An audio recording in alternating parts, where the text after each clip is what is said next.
자, 선생님들 안녕하십니까? 자, 드디어 오늘부터 우리가 2024년도 대비해서요 8월달 문제풀이 모의고사 들어갑니다. 문제풀이면 문제풀이지 모의고사는 모의고사지 왜 문제풀이 모의고사냐고 얘기할 수 있는데요. 이렇게 생각해 주십시오. 8월달에 우리가 수업을 듣는 거 문제를 푸는 건요 기출 문제를 그대로요 응용하고 변형시킨 겁니다. 그러니까 어떻게 보면 동형 모의고사라는 개념도 있을 거고요. 근데 그냥 모의고사라고 하기에는 기출 문제를 그대로 변형시키고 응용한 거라서 그냥 모의고사라는 게 그렇고 그래서 문제풀이 모의고사라 다른데 또 이렇게 생각할 수 있어요. 그럼 기출 문제랑 똑같지 않나요? 아니에요. 달라요. 지문은 똑같아요.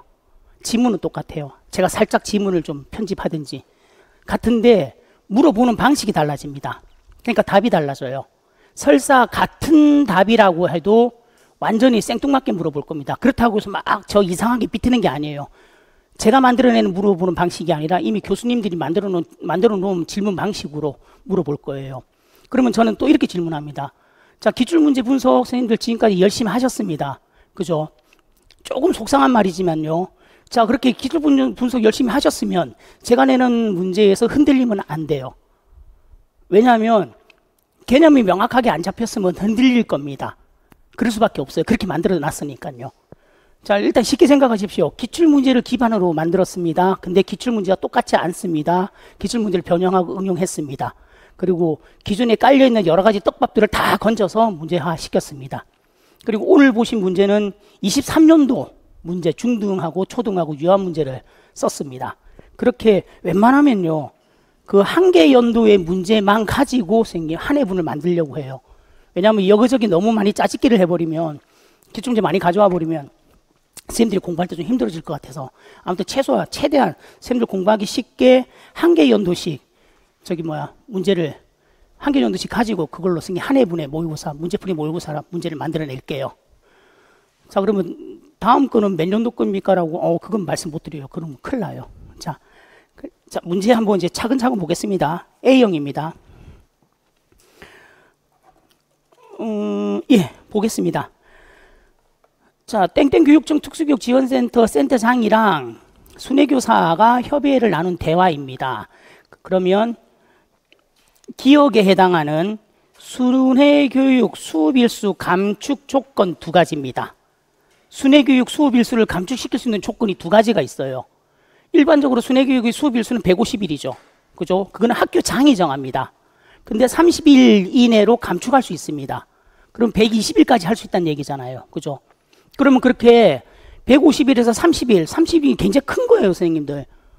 30일씩이나 줄일 수 있는 이유 두 가지.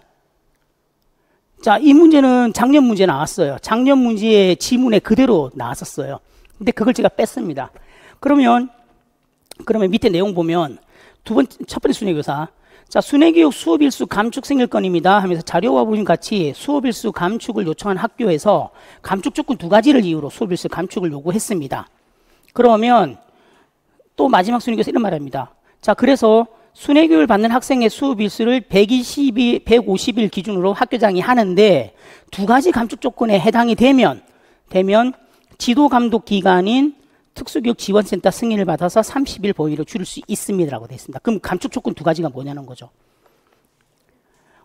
순회교육을 받는 특수교육 대상자의 상태입니다. 상태. 그리고 교육과정 운영상에 필요한 경우입니다. 그걸 쉽게 생각하세요. 순회교육을 받는 특수교육 대상자의 상태는 애가 아픈 거예요. 애가 아파요. 그렇게 잡으세요. 그냥 애가 아파. 그러면 교육과정 운영상 필요한 경우 우리 이번에 겪었잖아요. 코로나라든지 아니면 날씨가 너무 더워서라든지 너무 추워서라든지 비가 억수로 많이 와가지고 생긴 뚝방이 무너져가지고 길이 끊겼어. 마을이 고립됐어. 못하지 뭐. 그죠? 그렇게 두 가지 조건이 하는 거. 그러면 결국은 이거는 어떻게 외우면 좋다? 특수교육 대상자의 건강 상태와 교육과정 운영상이 필요한 경우 학교에서 교육과정 운영할 때 문제점과 그 개인의 건강 상태 이렇게 생긴 하나의 주제를 잡아놓고요. 하나의 테마를 잡아놓고 선생님들이 정리하시면 됩니다. 자, 그리고 하나만 더요. 자, 여기서 하나 더 내려고 했지만 이게 2점짜리라서 낼 수 없었어요. 무슨 문제냐면 지도감독기관 쓰세요 하면 얘는요, 선생님, 묻지도 말고 따지도 말고요. 그냥 지도 감독 기관 하면요, 지금 특수교육 지원센터라고 하세요. 자, 왜냐면, 잘 봐요, 잘 봐요. 잘 봐요. 순회교사, 흔히 말하는 순회교사, 특수교사, 특수교육 교원, 법적인 용어로는 특수교육 교원, 특수교사, 그리고 관련 서비스를 하는 선생님, 언어치료사, 물리치료사, 이런 분들. 이런 분들이 소속이 어디냐고. 특수교육 지원센터에 있다고. 무슨 말인지 이해가 나요? 특수교육 지원센터에 있는 인력이 나가잖아요. 학교로도 갈 수 있고 병원으로도 갈 수 있고 시설로 갈 수 있고 집으로 갈 수 있잖아요. 그죠? 그리고 거기에 관련된 교육과정 수업 일수는 학교장이 땅땅땅 해서 정했잖아. 그럼 누구한테 물어봐야 되냐고. 특수교육 지원센터에도 물어봐야지. 그래서 요거까지 가져가셔야 돼요. 이 문제에서는 선생님들이 잡으셔야 될 거, 1번 문제에서는 순회교육 수업 일수 감축시키는 조건 2가지, 그리고 또 하나 150일에서 130일이라는 거. 150일은 누가 결정한다? 학교장이 결정한다. 그리고 감축시킬 때는 누구의 승인을 봐야 된다? 그냥 특수교육지원센터. 특수교육지원센터. 그리고 승인 받아서 130일로 줄일 수 있다. 해설서 보면 순회교육 관련해서 선생님 정의와 순회교육 법 관련해서 정의, 그리고 법 25조, 그리고 오른쪽에 시행령 20조 있습니다. 특히 법 25조에서 동그라미 2번요. 여기 보시면 장단기 결석이 불가피한 특수교육 대상자의 교육을 위해서는 순회교육, 원교육 수업을 실시하여야 한다, 이렇게 되어 있죠. 두 번째 거. 얘는요, 선생님 쉽게 생각하세요. 그냥 건강장애라고 잡아버리십시오. 근데 답에는 건강장애라 쓰면 안 돼요. 개념을 건강장애라고 잡으라고요. 그래서 원격 수업이랑 순회교육 같이 간다는 거. 그리고 또 하나만 더, 원격 수업의 유형은 다 알고 계시죠? 실시간 쌍방향 교육, 실시간 쌍방향 수업, 그죠? 그렇게 3가지.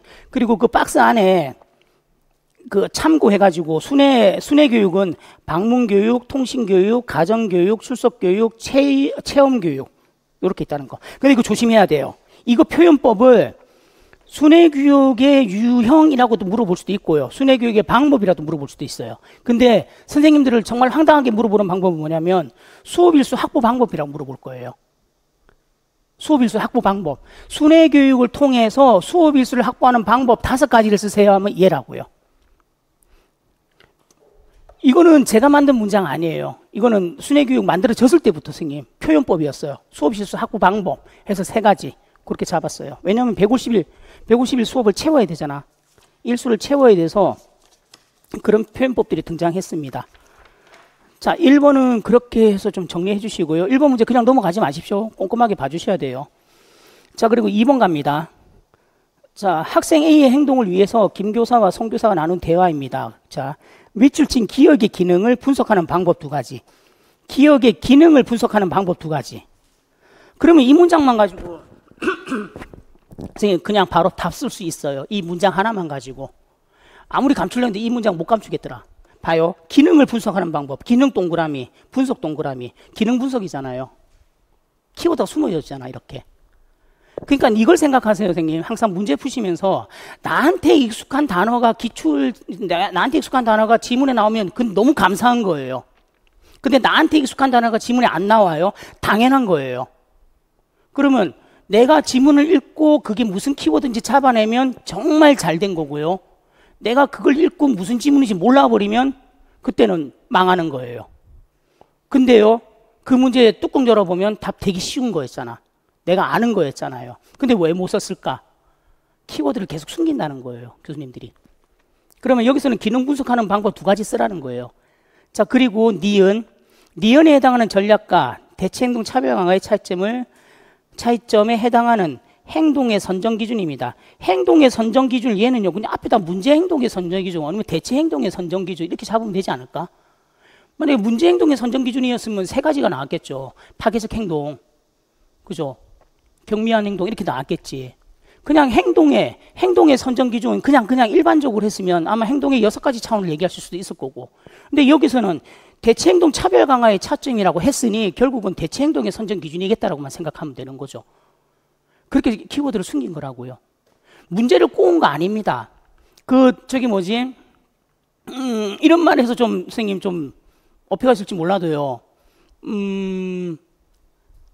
정말 제대로 공부를 하고요, 제대로 분석하는 사람들은요, 교수님들이 문제 꼬았다 이런 말 안 해요. 절대로요. 문제 안 꼬아요. 뭐 하려고 꼬아요. 그냥 단어 몇 개만 바꾸면 되는데. 단어 몇 개만 바꿔도 선생님 다 틀리는데. 뭐 하려고 꼬아요. 꼬으려면 선생님 머리 많이 써야 돼요. 문제 꼬으려면요. 변수 다 통제해야 돼요. 그래서 저도 문제 안 꼬아요. 이유는 간단해요. 문제 꼬으면 시간이 많이 들어요. 그래서 안 꼬아요. 저도. 단어만 바꿔치기 합니다. 문장만 바꿔치기 하든지. 자, 봐요. 이제 그러면 기억의 기능을 분석하는 방법 봅니다. 자, 선생님의 관심을 얻기 위해서 책상 긋는 행동을 자주 합니다. 이렇게 돼 있죠. 선생님이 관심 얻기 위해. 그러면 관심 얻기 기능이네. 획득 기능이네. 맞나요?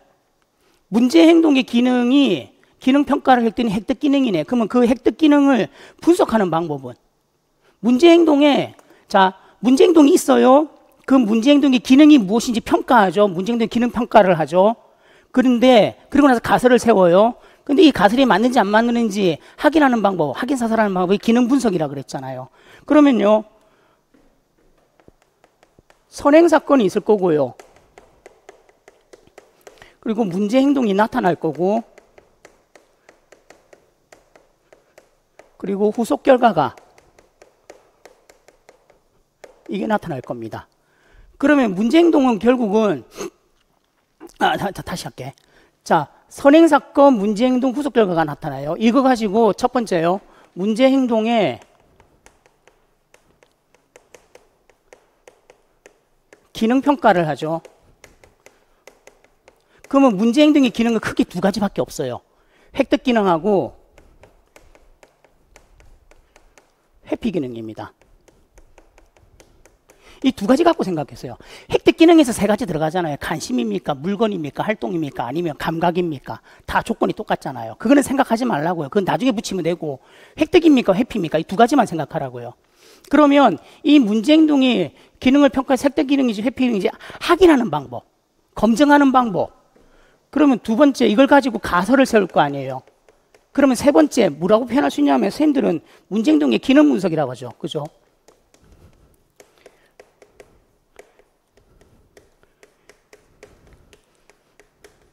기능 분석이라는데 이 기능 분석이라는 말이 결국은 이 가설을 검증합니다. 똑같은 말 아니에요. 문제 행동의 기능 분석이라는 말은 다르게 표현하면요. 가설 검증이라고. 이 가설을 설정한 걸 가지고 검증하는 거라고요. 그래서 제가 뒤쪽에서 문제를 낼 때는 가설 검증이라는 용어를 썼어요. 기능 분석의 말을 싹 가려버리고. 근데 똑같은 말인데 다른 거라고 생각하잖아요. 그럼 한 번 더 생각해 봅시다. 문제 행동의 기능 분석하려면 가설을 검증하는 거는 결국은 저기 뭐야 획득 기능이냐 회피 기능이냐 알기 위해서인데 그럼 조작을 해야 돼. 조작할 수 있는 게 뭐가 있냐고요. 두 가지밖에 없잖아. 선행 사건을 조작하든지 후속 결과를 조작하든지 이 두 가지밖에 없다고요. 근데 이 문제에서 하나만 더 나가야 될 게 그러면 봅시다. 선행 사건을 조작하고 후속 결과를 조작하는데 그러면 조작을 하잖아요. 행동이잖아. 눈에 보이는 행동이잖아요. 그러면 그걸 기록으로 남겨야 되죠. 데이터화 시켜야 되잖아요. 시각화 시켜야 되잖아요. 근데 특수교육에서 데이터화 시킨다, 시각화 시킨다를 갖다가 아주 세련된 표현으로 뭐라고 표현하냐면 연구 설계라고 표현합니다. 그래프로 만드는 걸 연구 설계라고 표현한다고요. 특수교육에서는. 그러면 선행사건을 조작하고 후속 결과를 조작하면 이 선행사건의 데이터를 갖다가 시각화시켜서 연구설계법을 적용해야 될 거고 얘도 후속 결과를 조작하는 거에 대해서 연구설계법을 적용해야 되겠죠. 그러면 뭐가 있을까요?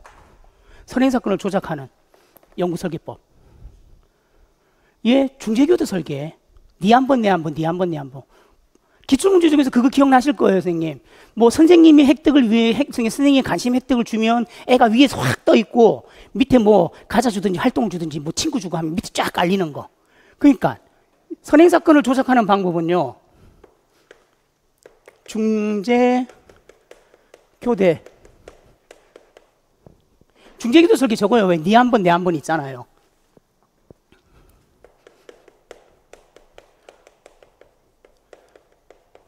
균형 잡힌 시간표 쓰는 거.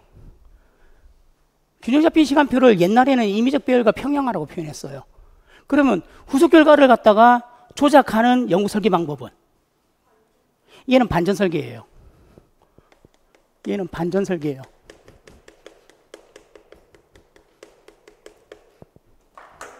얘는 저거 ABAB 반전 설계, 중지 제거 설계 이거예요. 근데 잘 생각해봐요. 선행사건을 조작, 그러니까 기능 분석을 위해서는 가설 검증을 위해서는 두 가지를 하는데 선행사건 조작,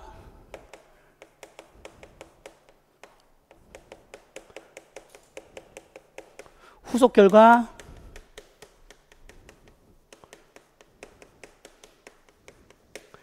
그러면 후속 결과 조작은 쉽게 생각하면 생겨요. 강화예요, 강화. 강화를 준다, 안 준다예요. 이해가나요? 그러니까 얘지. 강화 주면 어떻게 나올 거고. 지금, 그러니까 만약에 어려우면 이걸로 가요, 이거. 지가 원하는 걸 주면 얘가 강하잖아, 선생님. 여기가 강하잖아요. 지가 원하는 거를 주면 문제행동 안 할 거고, 지가 원하는 걸 안 주면 문제행동 일어날 거잖아요. 그러면 선행사건은요, 미리 처음부터 원하는 것들을 깔아놓으면 안 나타날 거고, 원하지 않는 것들이 깔려 있으면 나타날 거고. 무슨 말인지 이해가 나요? 그래서 선행사건 조작, 후속결과 조작, 그리고 선행사건 조작하는 연구설계법이 중재교대설계, 후속결과를 조작하는 연구법이 반전설계. 근데 이거는요, 선생님, 선생님들한테 제가 공부해서 알려드리는 게 아니에요. 얘요, 기출문제에서 계속 나왔어요. 초등도 나오고, 유아도 나오고, 중등도 나오고요. 계속 나왔다니까. 22년도인가 21년도까지 선생님 계속 나왔어요. 그러면서 재밌는 게 후속 결과에 관련된 연구설계법이 터진 게 23년이에요. 반전설계. 그게 이번 거예요. 그래서 그 문제를 같이 묶어서 선생님 뒤쪽에서 낸 겁니다. 자, 그럼 일단은 기억에 선생님이 관심을 얻기 위한 기능 분석 방법은 선행사건 조작, 후속 결과 조작 그렇게 쓰면 되고요. 그리고 두 번째 니은 문제 행동과 동시에 발생 없는 행동을 할 때 선생님이 관심을 주며 강화하는 방법을 사용할 수 있어요 라고 되어 있죠. 그러면 문제 행동과 동시에 발생할 수 없는 행동 양립 불가하잖아. 그럼 얘는 니은은 상반행동 차별 강화를 얘기하는 거죠. 그죠? 그러면 질문은 이거예요. 상반행동 차별 강화와 대체행동 차별 강화의 차이점을 쓰는데 행동의 선정 기준, 문제 행동의 선정 기준을 가지고 쓰래. 그러면 기능의 동일성밖에 없지. 이해 가나요? 지문에서는 상반행동 차별 강화를 지금 언급하고 있어요. 그런데 질문은 그거를 상반행동 차별 강화와 대체행동 차별 강화의 차이점을 찾으래. 근데 무슨 관점에서 써라? 그 행동의 기능성을 가지고 써라. 그러면 결국은 문제행동의 동일성, 기능의 동일성, 그게 답이죠. 공통점은 뭘까요? 상반행동 차별 강화와 대체행동 차별 강화의 공통점이요. 그 행동 가지고 하면 행동 자체가 바람직한 행동이지. 행동 자체가 바람직한 행동이지. 상반행동에서 하는 그 행동도 바람직한 행동이어야 되고 대체행동 차별 강화에서 하는 그 행동도 바람직한 행동이어야 되잖아요. 그러니까 행동끼리 비교했을 때는 공통점은 바람직한 행동이다. 행동끼리 비교했을 때 차이점은 문제행동의 기능의 동일성. 기능의 동일성이 있다 없다. 문제행동의 기능이 있다 없다. 그거죠. 그렇게 하면 심플하게 잘리죠. 그리고 그 밑에 있는 거는 선생님 놔뒀어요. 그냥 한번 보시라고. 자, 그리고 강화와 관련된 건데, 자, 해설서 보시면 선생님 해설에 행동의 기능 평가를 위한 기능 분석 해가지고 동그라미 2번 보십시오. 1쪽. 두 번째 동그라미 2, 두 번째 줄. 그냥 동그라미 2. 가설 설립, 즉 문제행동과의 환경의 기능적 관계에 대한 입증을 위해서는 선행사건이나 결과, 그 결과가 후속 결과잖아요. 선행사건이나 후속 결과를 조작하는 기능 분석을 해야 된다. 동그라미 4번. 그러면 기능 분석은 선행사건을 조작한다, 후속 결과를 조작한다. 이렇게 딱 나와 있잖아요. 이거 선생님이 그냥 제가 만든 말이 아니에요. 책이 있던 거라니까. 다 책이 있는 거예요. 책이 있는데 그냥 자꾸 너무 그냥 막 넘어가니까 그런 거라. 자, 그리고 기능 분석의 특성. 문제 풀면서 선생님 기능 분석과 관련된 게 나오면 선생님들이 한번 해보셔야 돼. 선행사건을 진짜 한번 조작해가지고 예를 한번 써봐야 돼요. 후속 결과 조작을 한 예를 한번 써봐야 돼요. 그 쓰고 안 쓰고는 하늘과 땅 차이입니다. 정말. 선생님들 대부분 이러잖아. 가장 많이 틀리는 문제가 뭐냐면요. 가장 쉬운 문제에서 많이 틀려요. 가장 일상적이고 상식적인 거에 대해 예를 쓰라 그러면 다 틀려. 왠지 아세요? 공부할 때, 이거 뭐 그거지 뭐 머릿속으로 다 생각하거든. 이거 그거였어 머릿속 생각하거든요. 근데 시험에서는 머릿속에서는 안 나와요. 그리고 이건 명심해야 됩니다. 시험은요, 머리가 보는 게 아니라 손이 보는 거예요. 1월달부터 5, 6월달까지 생긴 공부는 엉덩이가 하는 거고요. 그 다음부터는 이제 손이 하는 거예요. 손이 기억해서 답을 씁니다.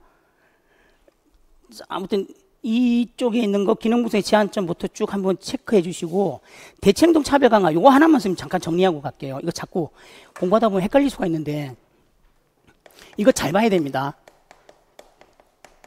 대체행동 차별 강화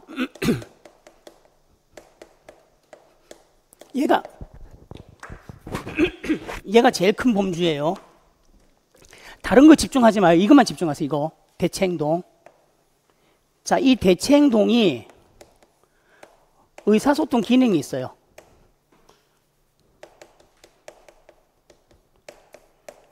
이 대체행동에 의사소통 기능이 있다고. 그러면 이 대체행동이 의사소통 기능이 있는지 없는지 우리는 지문에서 어떻게 알 수 있을까요?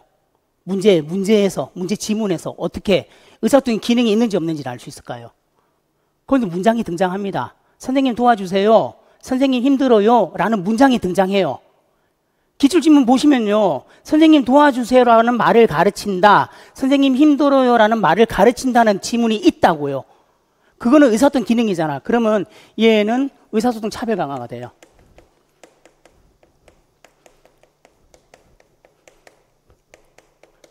그러면 이 의사소통 차별 강화의 의사소통을 지도하는 방법은 기능적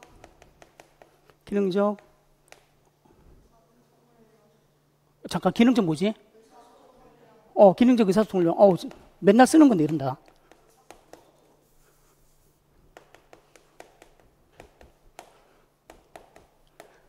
조심해야 될 거. 의사소통 차별 강화랑 기능적 의사소통 훈련은 같은 게 아니라고.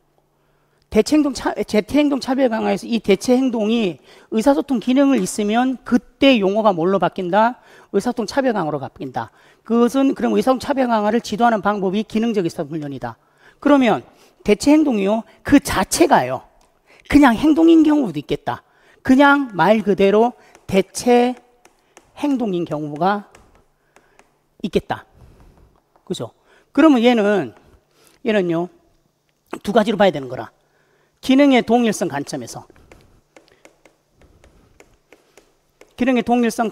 그냥 우리가 알고 있는 대체행동 차별 강화.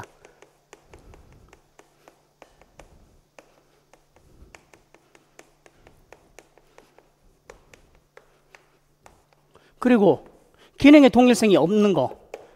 그냥 그 적으면 돼. 서로 동시에 존재만 못하면 돼. 존재 못하는 그냥 바람직한 행동. 그러면 상반행동 차별 강화.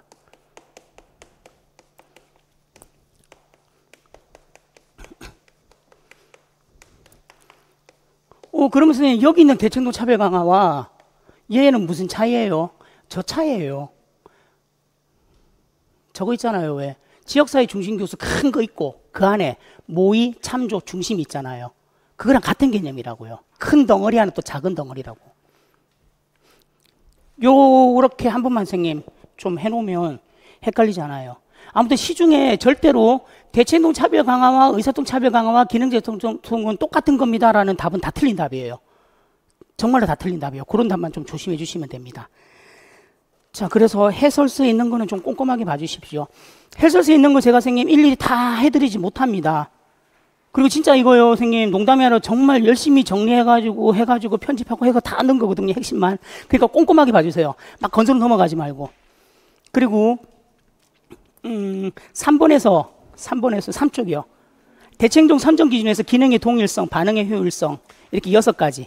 그리고 그 대체행동 선정 기준 안에 반응의 효율성 기준으로 노력 결과의 질, 강도, 즉각성, 일관성, 처벌 개연성 이렇게 있는 거.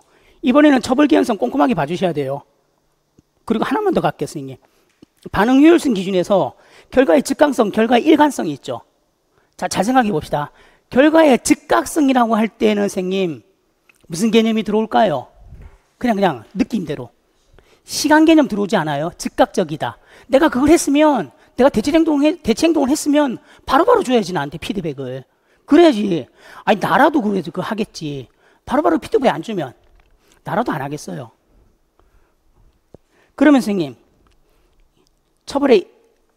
결과의 일관성은 왠지 횟수 빈도 느낌 안 들어요. 그러면 한 번 할 때마다, 두 번 할 때마다 정해진 횟수가 있다면 그 정해진 횟수를 할 때마다 줘야 돼. 두 번이건 세 번이건. 그러면 이거를 선생님 강하게 얘기를 한번 연결해 보자고. 강하게. 물론 처음에는 연속 강하게 쓸 거예요. 애가 대체 행동할 때마다 해야지. 처음에 습득 단계면 연속 강하게 다 때려 넣어야지. 그렇게 해서 익혀야지. 그럼 익힌 다음에는 그 행동을 유지시키고 일반화시키기 위해서 간을 강화 계획으로 넘어가잖아요.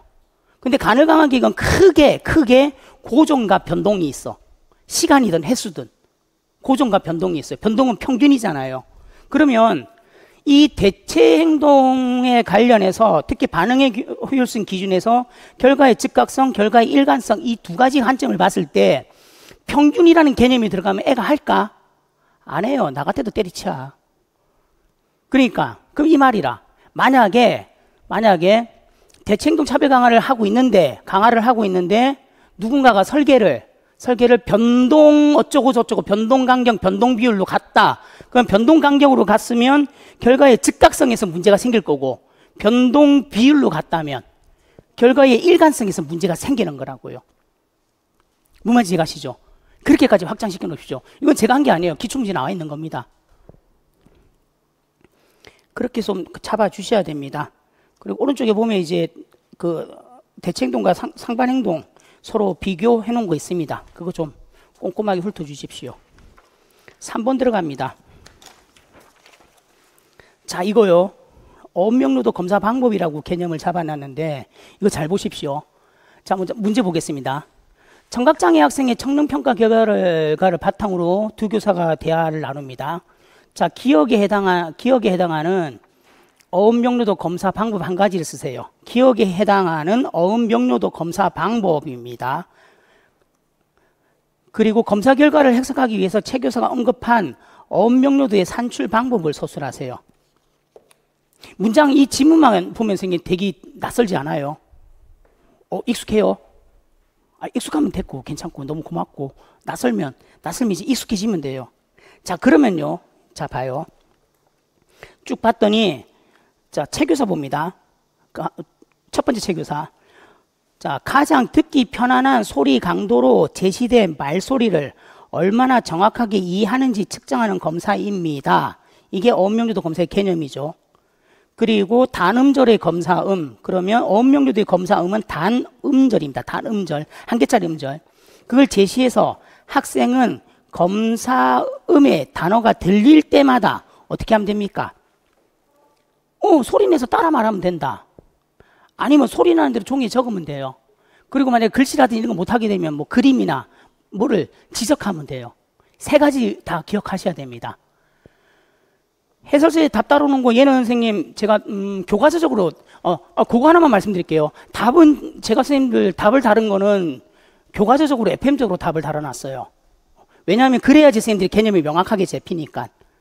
그리고 그러기에는 좀 너무 긴 문장인 것 같은 경우는 제가 따로 편집을 했어요. 따로 잘랐어요. 키워드만 살려두고 짧게, 그리고 선생님들이 외우기 좋게.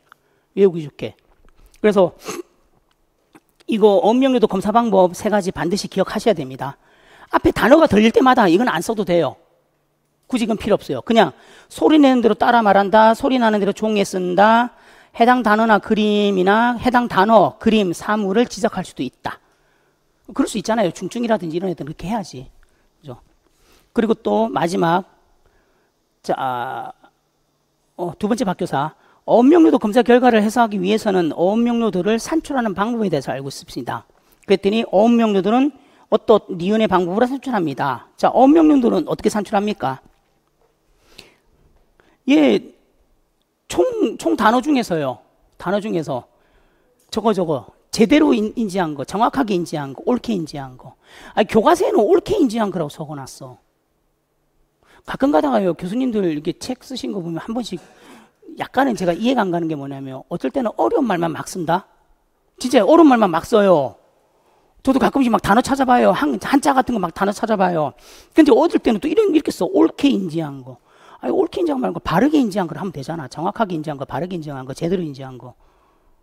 모르겠습니다. 자, 아무튼요. 총 제시한 단어 중에서 정확하게 인지한 거, 바르게 인지한 거에 100분율입니다. 퍼센트라는 거 꼭 기억하셔야 됩니다. 그리고 밑에는 선생님 예시문 하나 있어요. 요거 계산해 본 거예요. 50개 단음절어 중에서 48개를 했으면 96%가 된다는 거.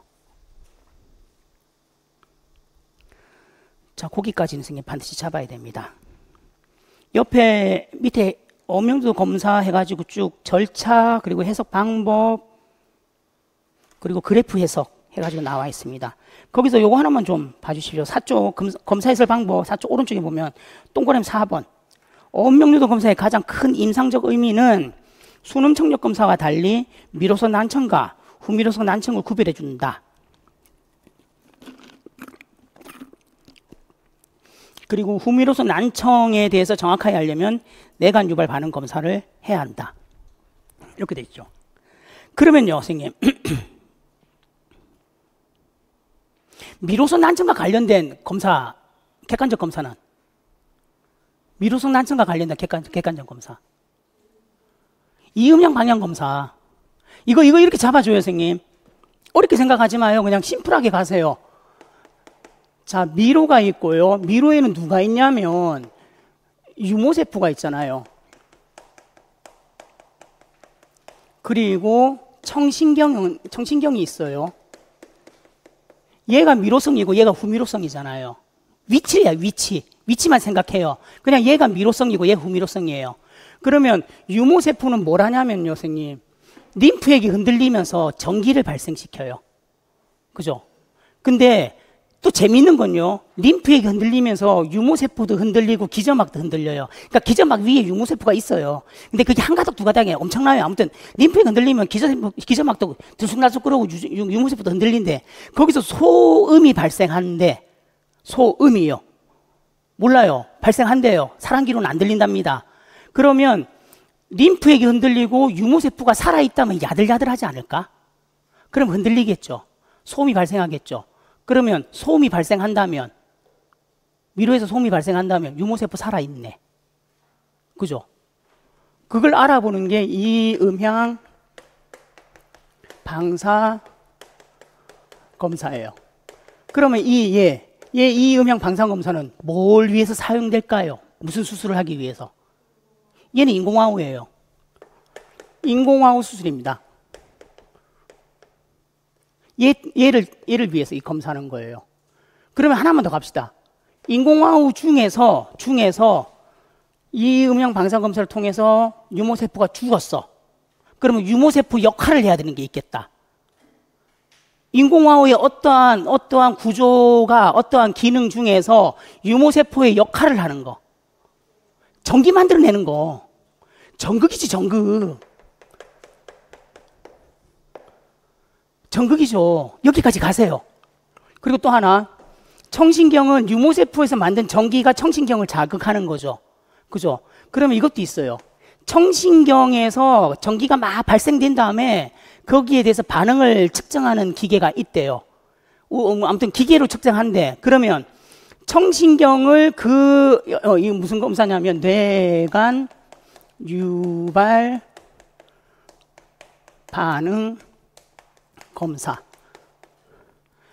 그러면 청신경에서 전기가 나와야지 여기가 측정이 되겠죠. 그럼 뇌관 유발 반응 검사에서 측정이 됐다는 얘기는 청신경이 살았다, 죽었다? 살았다. 뇌관 유발 반응 검사에서 전기가 측정이 되지 않았다면 청신경 살았다, 죽었다? 죽었다. 그래서 얘가요, 후미로성이요.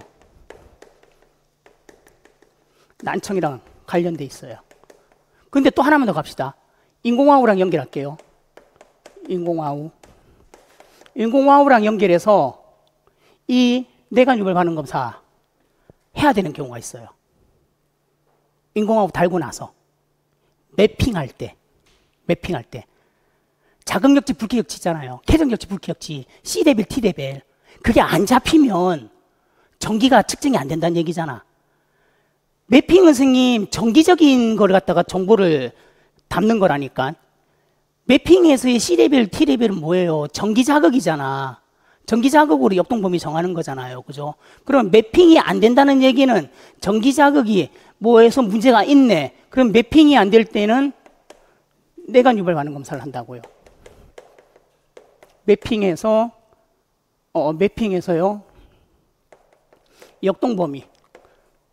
역동범위가 나오지 않을 때는 여기까지만 좀 빼주세요. 이거 이상 뺄 필요는 없을 것 같아.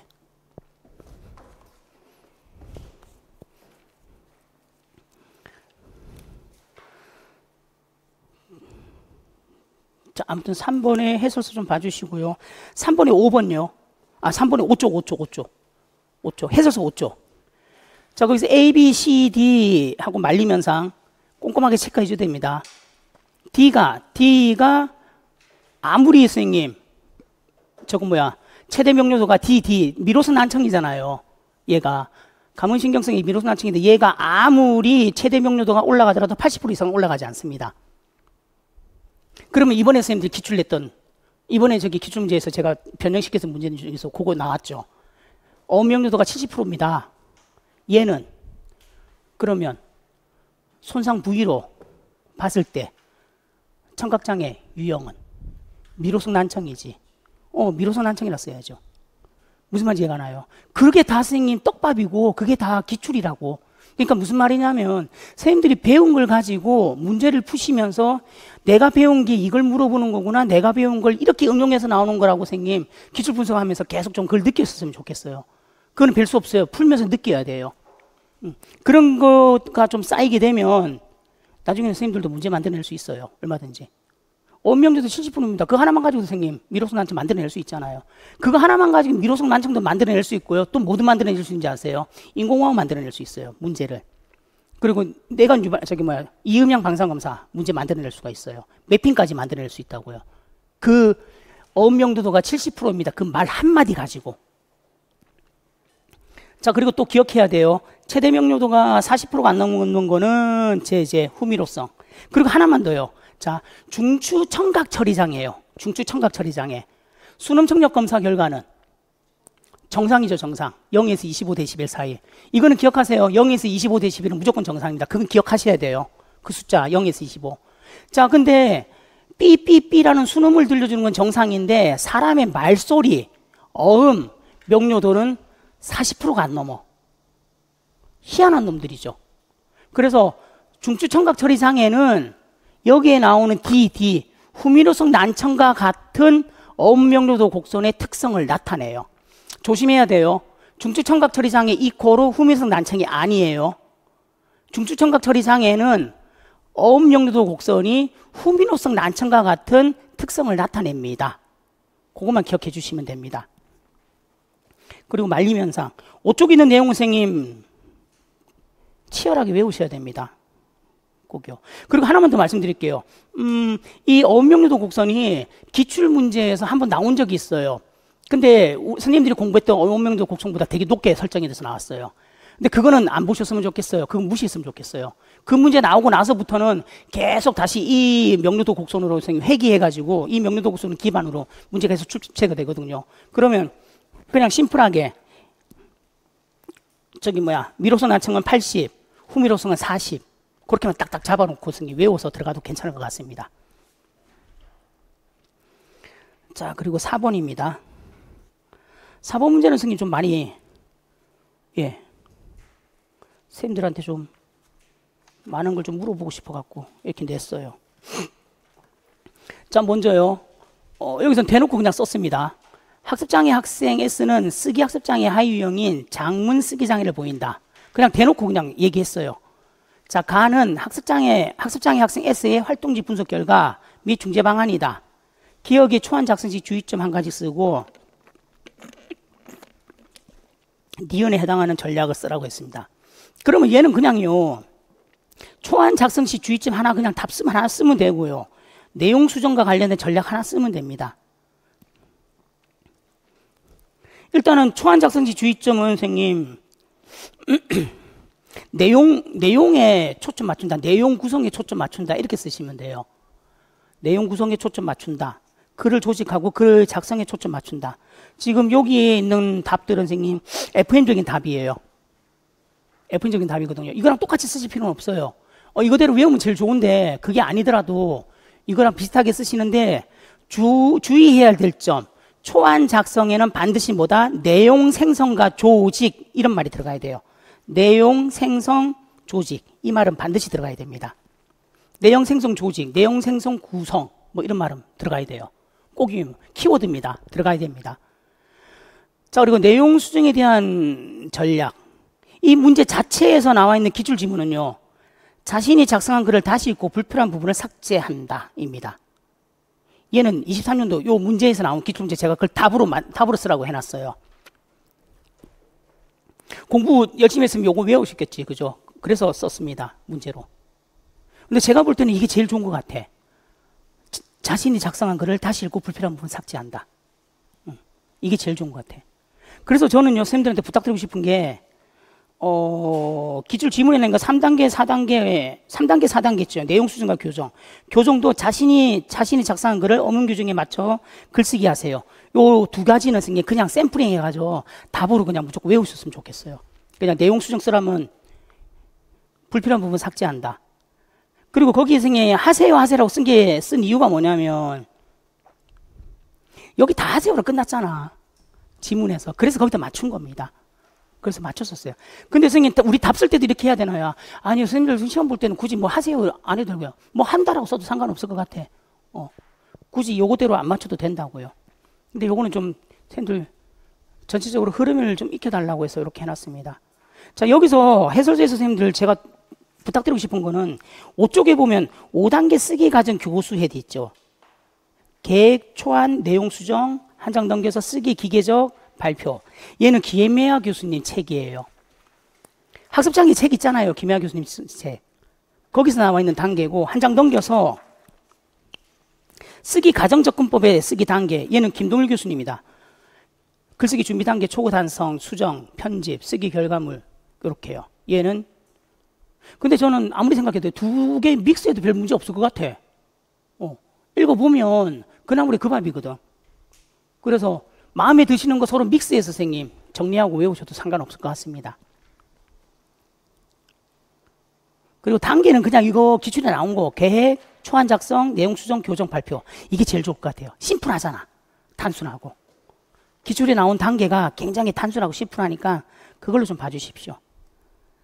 자, 그리고 나머지 내용들도 선생님들 좀 꼼꼼하게 봐주셔야 됩니다. 5번 문제입니다. 5번 문제는 제가 선생님 좀 많이 변형시켰습니다. 많이 변형시켰어요. 원래는 이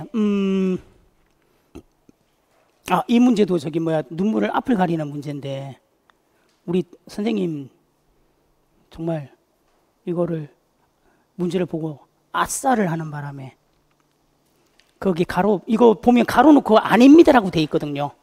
그러니까 운동틱은 안 나타납니다. 아마 그렇게 돼 있을 거예요. 음성틱이 안 나타난다 그랬나? 운동틱이 안 나타났나? 근데 가로 그렇게 돼 있잖아, 그죠? 근데 그거를 안 봤어. 아싸하고 해서 뚜레 써가지고 속상한 일이 있었어요. 자, 여기 학생 특성을 보면요, 선생님, 잘 봐요. 자, 일상생활 중 자신의 의지와 상관없이 다음 같은 행동을 보입니다. 그래서 자신의 의지와 상관없다 그래가지고 불수의 운동형이라고 선생님 잡아버리는 순간 난리 납니다. 그럼 망하는 거예요. 아니에요. 불수의 운동형은요, 분명히 일상생활이라는 이런 용어 안 쓸 거고요, 근긴장도라는 말을 쓸 거예요. 자, 무슨 말이냐면 이거예요.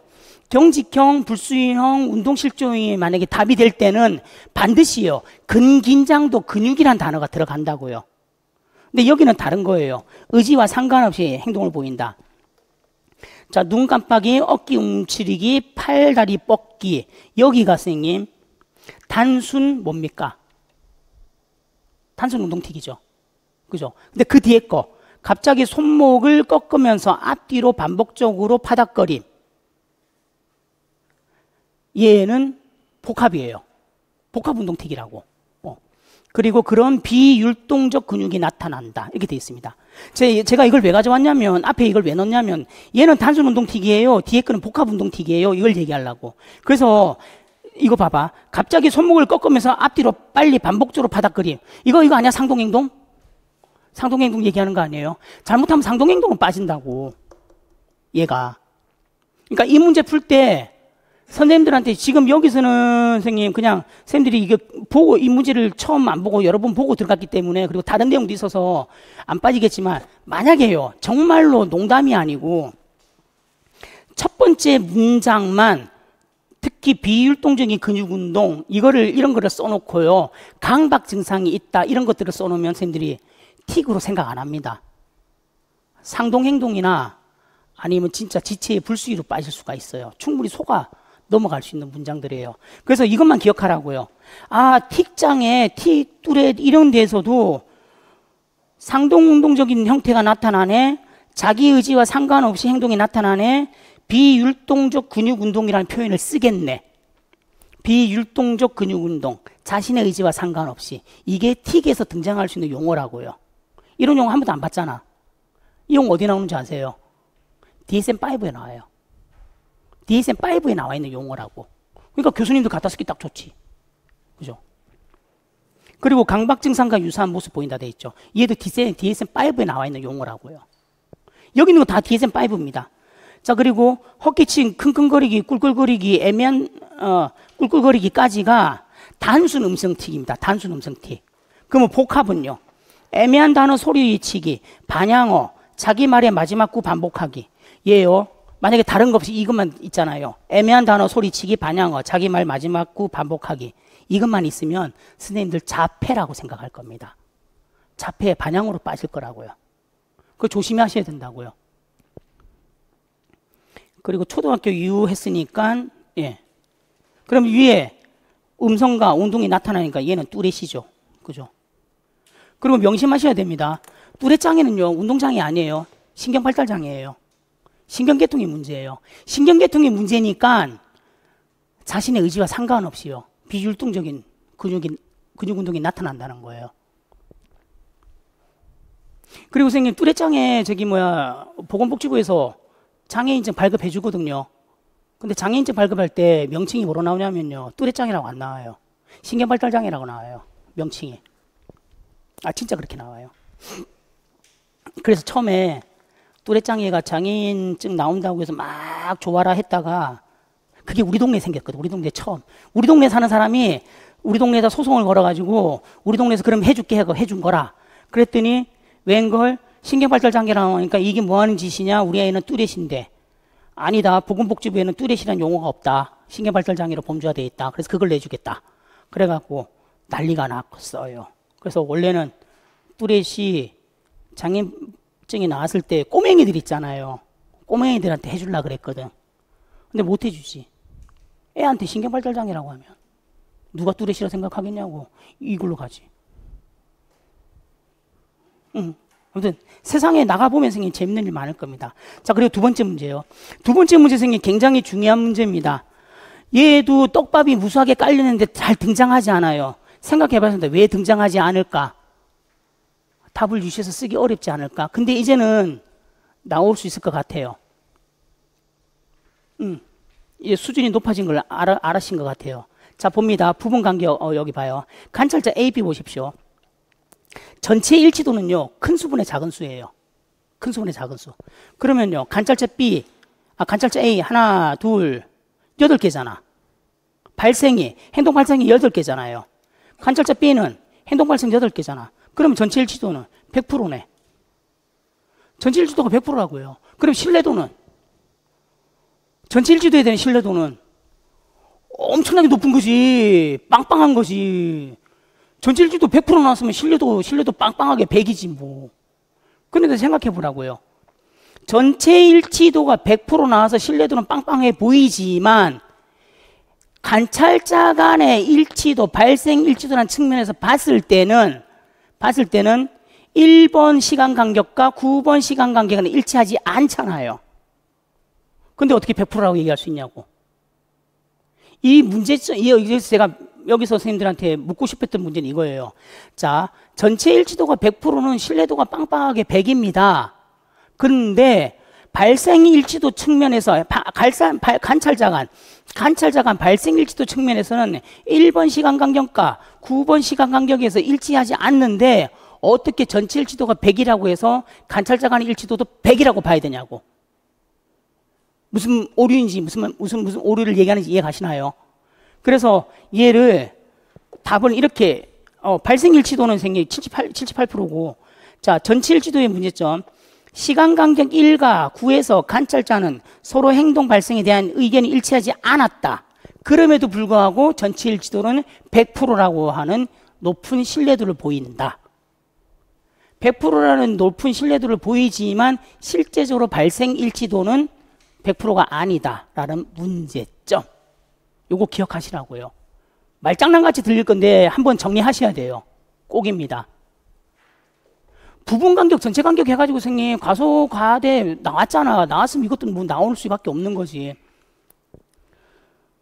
자, 그래서 7쪽에 신경발달장애에 대한 설명 선생님 좀 봐주시고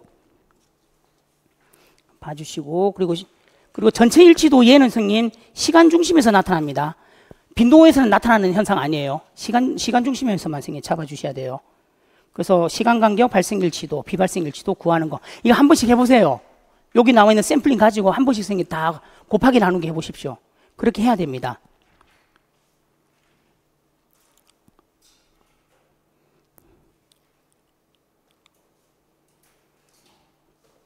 자, 그리고 여기서 제가 세 번째 동그라미 문제에서 두 관찰자가 같은 행동에 대해서 발생 일치를 나타내는 것인지 알기 어렵다 하면서 얘를 전체 일치도의 신뢰도 측면과 기록 자료로 보여서 소설하시오라고 되어 있죠.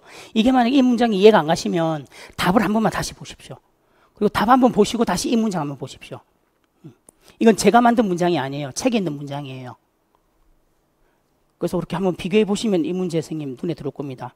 꼭 한 번만 더 정리해 주십시오. 전체 일치도와 발생 일치도를 서로 비교하는 문제. 자, 그리고 저희 잠시 쉬었다가 그 다음 문제 들어가겠습니다. 잠시 쉬었다 가겠습니다.